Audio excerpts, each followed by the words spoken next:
Hi friends, அனைவருக்கும் வணக்கம். இன்றைக்கி நம்ம சேனலில் என்ன ரெசிபி பார்க்க போகிறோன்னா, ரொம்ப அருமையான ருசியில் துவரம் பருப்பு இட்லி பொடி எப்படி செய்கிறது பார்க்கலாம் ஃப்ரெண்ட்ஸ். இது ரொம்பவே ருசியாக இருக்கும் சாப்பிட்றதுக்கு.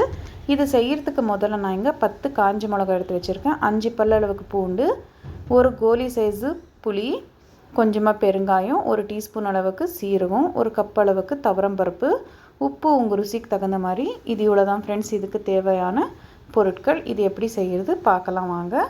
இது செய்கிறதுக்கு முதல்ல நம்ம இங்கே ஒரு பாண்டலி வச்சு, பாண்டலியில் எண்ணெயெல்லாம் சேர்க்கக்கூடாது, அப்படியே நம்ம எடுத்து வச்சுருக்க காஞ்சி மிளகா சேர்த்து, இந்த காஞ்சி மிளகா நல்லா கலர் வர வரைக்கும் நல்லா இந்த மாதிரி வறுத்து விடணும்.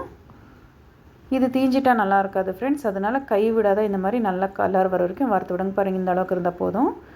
இப்போ அதே பாண்டலியில் மறுபடியும் நம்ம எண்ணெய் சேர்க்காத நம்ம எடுத்து வச்சுருக்க துவரம் பருப்பு சேர்த்துக்கலாம். இந்த துவரம் பருப்பு சேர்த்துட்டு இதை கூட நல்லா இந்த மாதிரி வதக்கி விடணும்.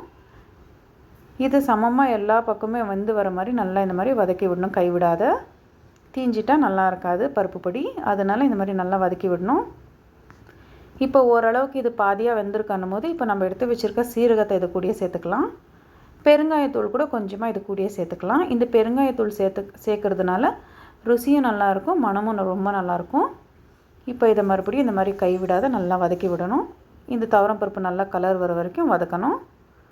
பாருங்கள் ஃப்ரெண்ட்ஸ், துவரம் பருப்பு இந்த அளவுக்கு நல்லா கலர் வந்தால் போதும், நல்லா வெந்திருக்கு. இப்போ இதை ஸ்டவ் ஆஃப் பண்ணிவிட்டு ஆறுறதுக்கு விட்டுடலாம், நம்ம ஒரு பிளேட்டுக்கு மாற்றிடலாம்.